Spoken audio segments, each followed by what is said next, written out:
Elkezdhetjük már szerintem. Mindenki megérkezett.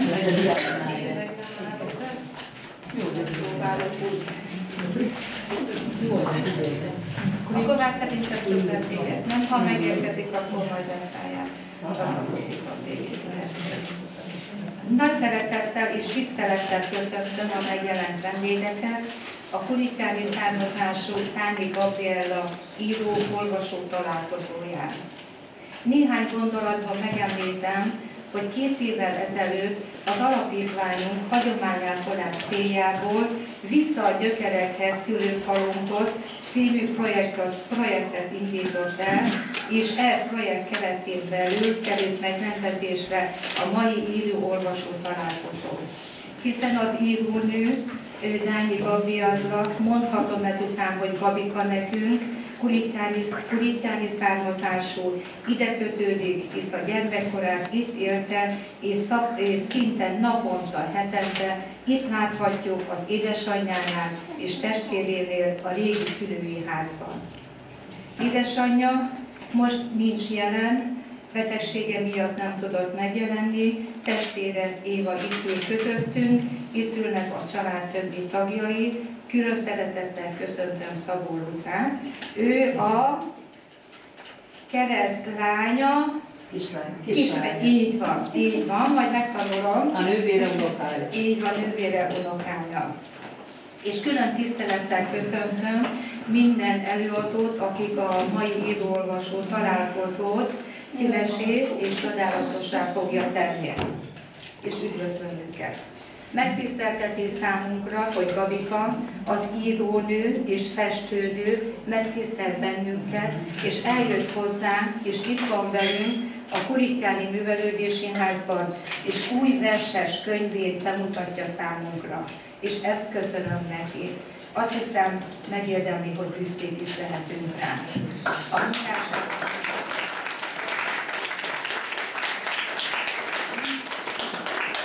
Én nem is mondanám több előszót, és ezzel megkezdenénk a kulturális műsorunkat. Műsorunkban az írónő a Láng fellobban verses kötetéből hallhatunk szavalatokat.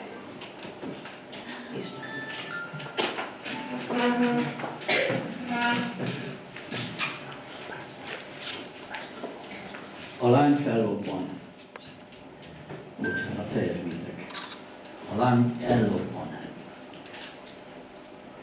2 vége van. Akkor miért ne égne? Senki nem tudhatja, mikor lesz vége. Égnie kell, még óriást robbanni, pompás színekben utolsót ragyogni. Hang alatt izzó, kormos üszök közt, szonyadó varázs jut egy kis levegőhöz. Ellobbanó lánynak utat kell mutatni, itt maradóknak örökséget hagyni. Káprázzon még soká a sírók szeme. Szép életednek legyen üzenete, végtelen spirálját forgatja az idő, voltál és vagy ma, de van-e még jövő? Tűztáncod jár el, mielőtt elhelyadsz. Létednek melege, emlékül, itt marad. Felizzik, szikrát szól, hőséget ígér, fényesen világít, gyorsan véget ér. Hirtelen sötétség borul a tájra, szívekben ott él örökké világa, égő hiány hasít a maradókba. Vakon topognak a kiült havak.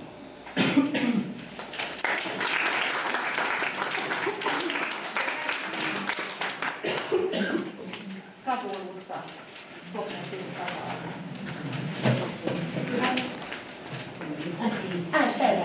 Állj föl rá.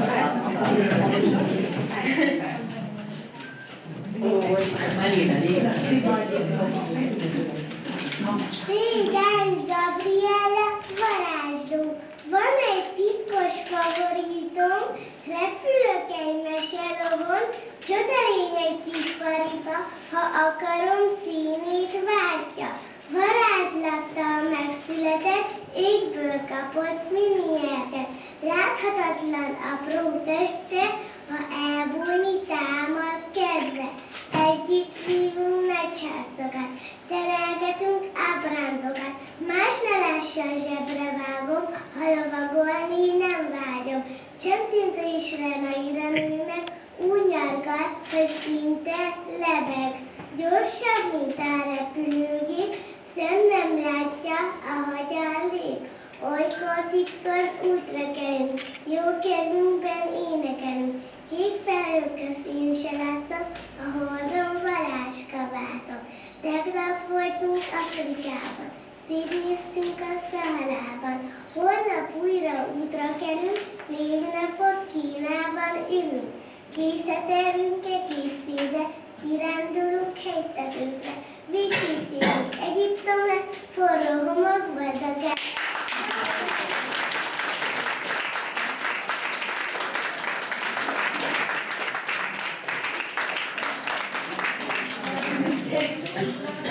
Következő szakverset Fabriciusre adja elő. Apám öröksége. Amit feldobsz, egyszer le kell annak esni. Úgy okozzál sebet, hogy neked is fog fájni. Szerencseforgandó, elcsépelt, de igaz. Ha gyakran bántasz mást, visszakapod azt. Jó csillagzat alatt születni véletlen. Ostobaság bízni a vak szerencsében. Van, aki azt hiszi, neki mindent szabad, de az élet egyszer mindent visszaad. Két lábamon állva, egyenes gerincel, tűröm a pofont, mikor rossz sorson viccel. Még nem adtam fel hitem, újra és újra bizalmat szavazok. Úgy várok a jóra. Inkább én csalódjak másokban ezerszer, mint bennem csalódjon egy igaz ember. Ostobának tűnhet ez sokak szemében. Apám hagyta természetét örökségbe. Ha hülyen követem, mint sok emlékezet, tovább kell még adnom ezt a szerénységet. 80 évnyi élet sok bölcsességet szül, jóságot és hitet mutat interből.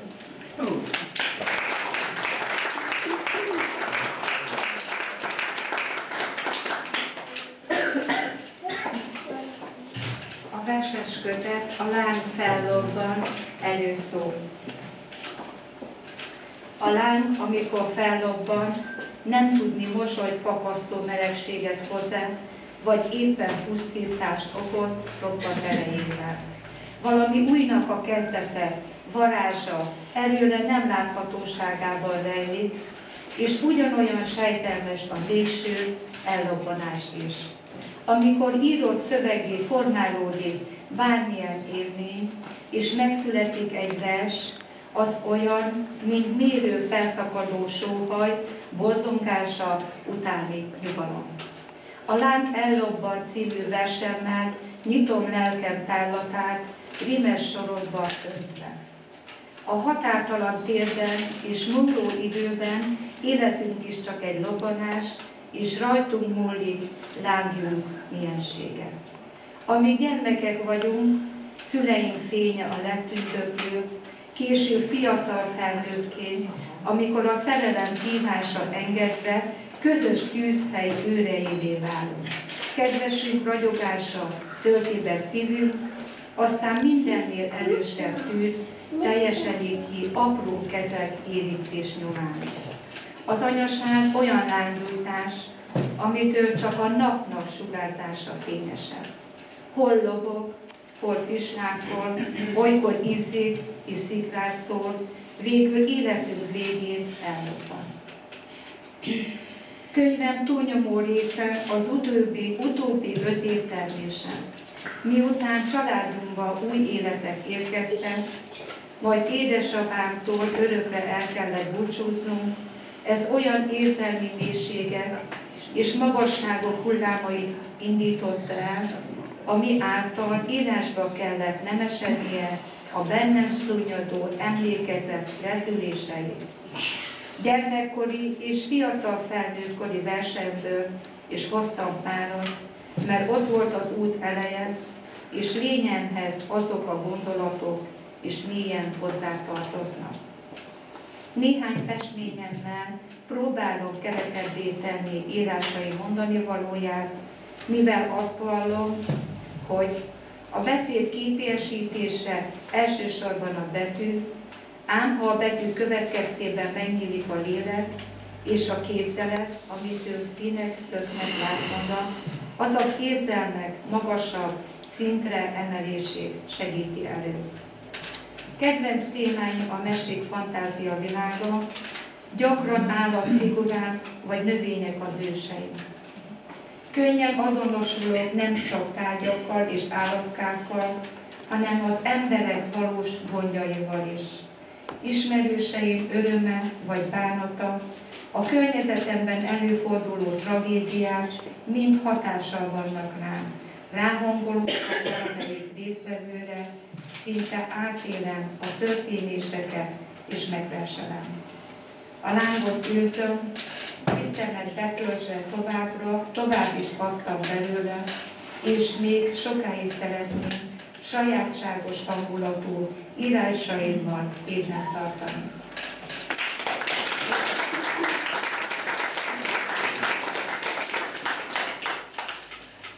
Dubnicki István.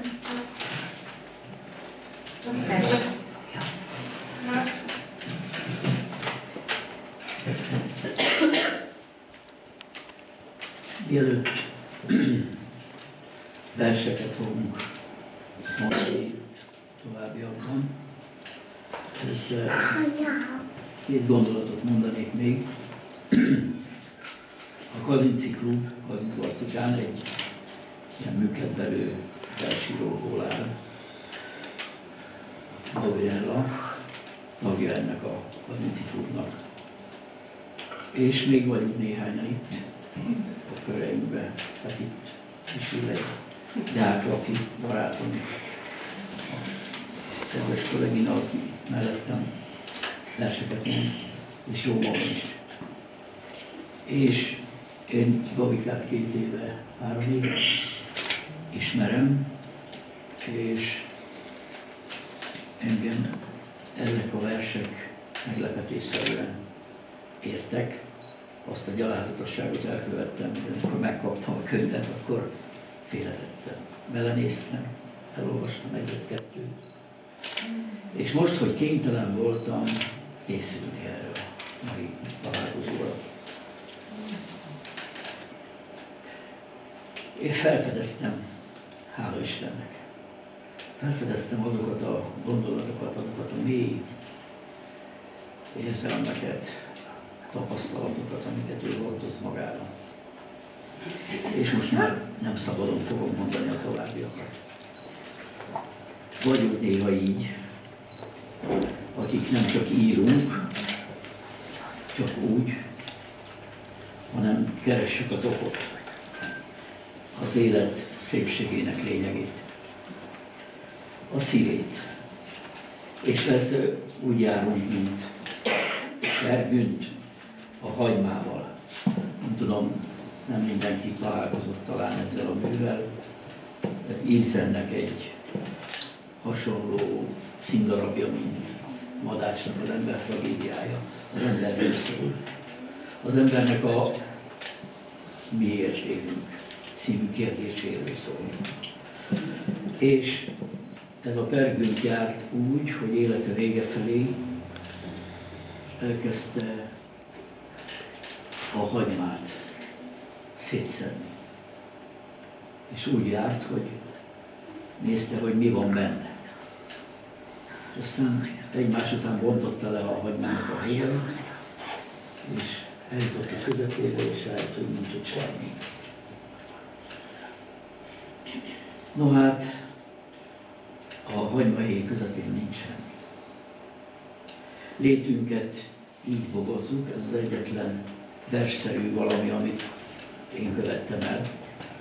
A többi az mind Gabikának a verseiről szól, tehát nem fogjuk mondani külön, hogy Példányi Gabriella verseit mondjuk. Tehát létünket úgy bogozzuk, így bogozzuk, hát akkor mi a lényeg? Vajon mi hajt, mi éget, hajszol világon át? És ezt a hagymahéjat kirakja össze közben, és hogy mert ezt a hagymahéjat most megpróbáljuk felfejteni, és megpróbáljuk megmutatni, hogy milyen. Hát, mi van a hagymahéjban? 3 verset hallottunk, ugye az előbb. Mi hát ez a hagymahéj? Mi hát ez a lét? Az a láng, amiről én olvastam egy verset? Vagy az a gyermeki, játékos kis vers, amit a kis aranyos Luca mondott el? Amitől újra együtt mosolygunk és nevetünk a kisgyermekekkel? Vagy az apák intelmei, melyek egész életünkben irányítanak? Nem csak ennek. Népünk tragédiái és a jelenkor groteszk és ambivalens viszonyulása a kollektív történelmi emlékeinkhez, a szerelmek, a remények, a tragédiák, a csalódások, kedves tanúk, barátok meghívása és szereplése egy ilyen bemutatón, és nem csak élő barátok, nem mint például Radnóti Miklós. Hát a következő verset akkor most mondanám.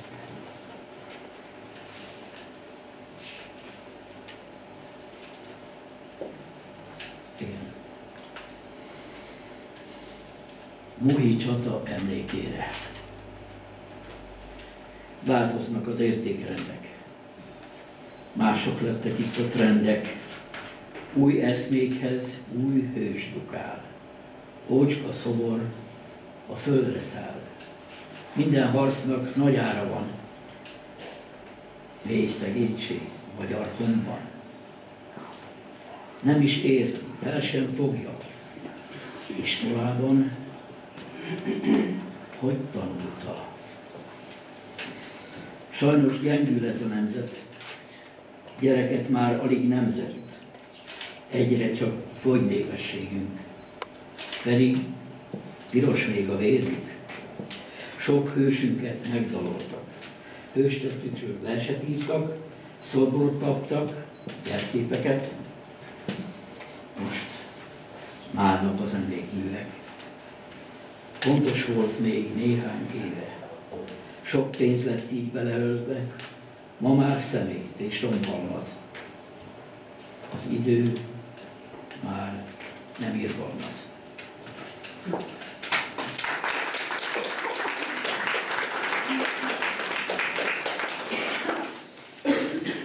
Órátlanul.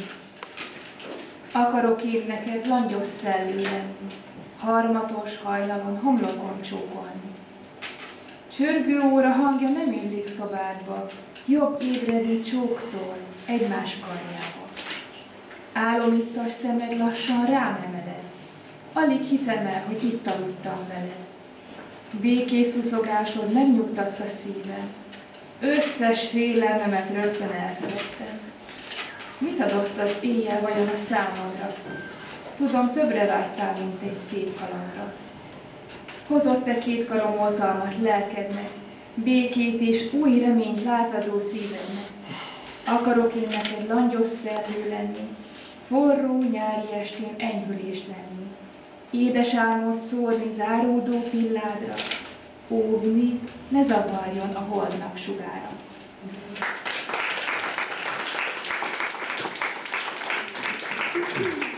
Szántóné, Város Anikó énekelni fog.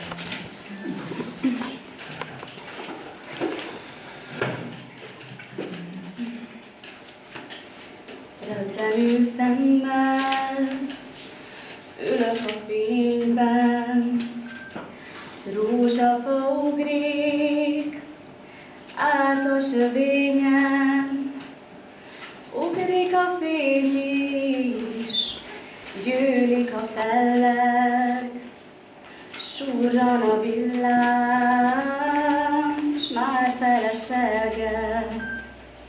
S már feleselget fenn a magasban, dörgedelem vad, dörgedelemmel, s kékje leher vagy, lenn a tavaknak, s tükre megárad, jöjj be a házba, vesd le ruhádat, már esik iskin, vesd le az inged, mossa az eső össze szívünket. Én hiszem, minden ember angyalnak születik, és Isten arról álmodik, hogy nem mindig csak követik, hanem egy szép napon majd utolérik páran, akik rendet tesznek itt lent ebben a világban. Én hiszem, hogy te lehetsz az, ki felvezet a csúcsra, hisz nálad van az ajtó, tessék itt a kulcsa. Revenő szemmel ülök a fényben, rózsafa ugrik át a sövényen, ugrik a fény és gyűlik a felleg, súran a villám, s már feleselget, vesd le ruhádat, már esik iskin, vesd le az inged, mossa az eső, össze szívünket.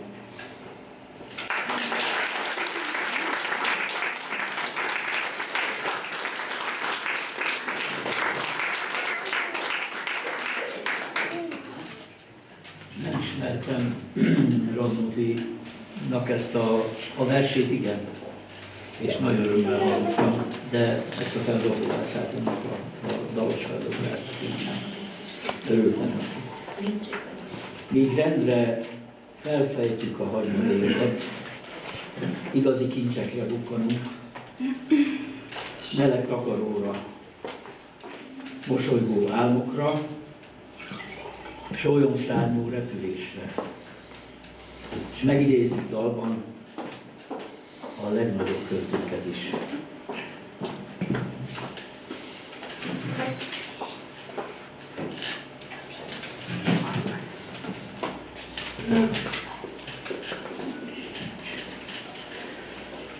Igen.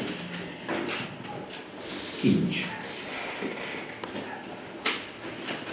Ha egyszer gazdag lennék. Ha egyszer gazdag leszek, limuzint veszek. Hozzá bohócsipkás sofőrt is bérelek. Utcazenészekből zenekart csinálok. Torkom szakadtából jó nagyot kiáltok. Nem földi hívságok, amire én vágyok. Boldogsághoz elég, hogy a sok mosolygál. Osztanám kéretlen a meleg takarót. Akinek nem kell, kapjon jégkaparót.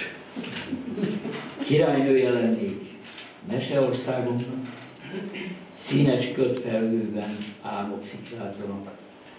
Megvalósítanám barátaim vágyát, nem láthatná senki jó szerencsém kárát.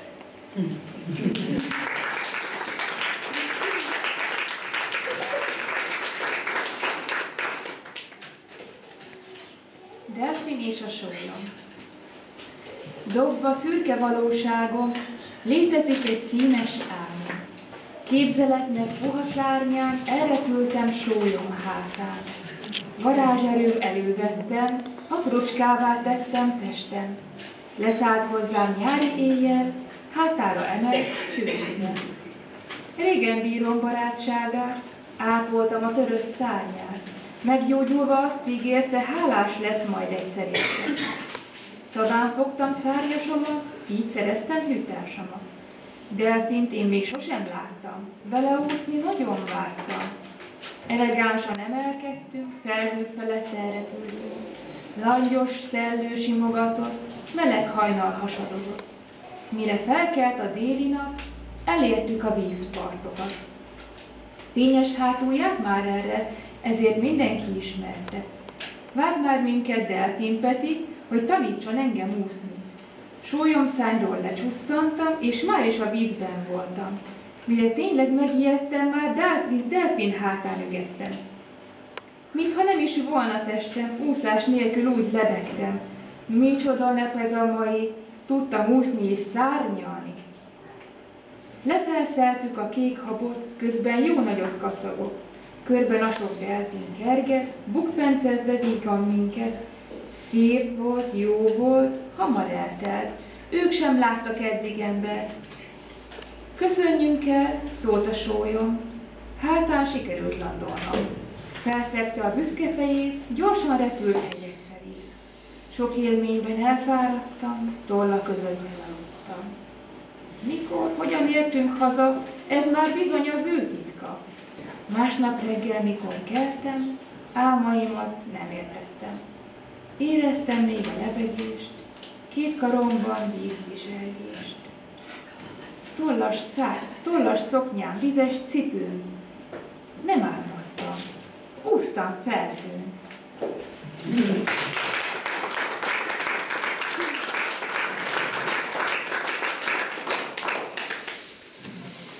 Szerethető József Attila vers, a szószínű vagy zenés feldolgozása. Fegyverbe réved, fönn a téli éj, kemény a menny és vándor a vidék, halkul a hó, megáll az elmenő, lehellete a lobbant keszkenő. Hol is vagyok, egy szalmaszáragyok, helyezkedik a csontozott úton, kis száraz nemzet izgágán szuszog, zúzódik, zisszen, izzad és buzog, de fönn a hegyen ágyat bont a köd, mint egykor mellé leülök, bajos széljaját csendben hallgatom, csak hulló hajam repes vállamon. Ó, szív, nyugodj vagy, borók a hegyén, szerelem szólal, incselek felém, birkadó madár, kacsú koronás, de áttetsző, mint minden látomás. Fegyverben réved, fönn a téli ég, kemény a menny és vándor a vidék, halkul a hó, megáll az elmenő, lehellete a lobbant keszkenő. Hol is vagyok, egy szalmaszáragyok, helyezkedik a csontozott úton, kis száraz nemzet izgágán szuszog, zúzódik, zisszen, izzad és buzog, de fönn a hegyen ágyat bont a köd, mint egykor mellé leülök, bajos széljaját csendben hallgatom, csak hulló hajam repes vállamon. Ó, szív, nyugodj vagy, borók a hegyén, szerelem szólal, incselek felém, birkadó madár, kacsú koronás, de áttetsző, mint minden látomás.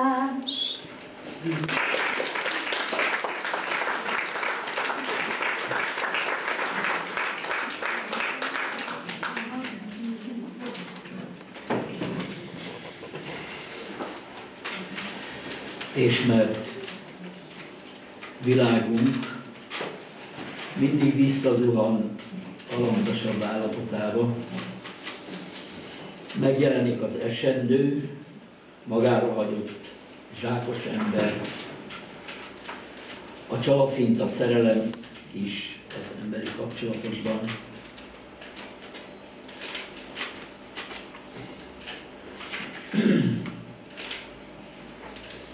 Hát hallgassuk akkor ezt is.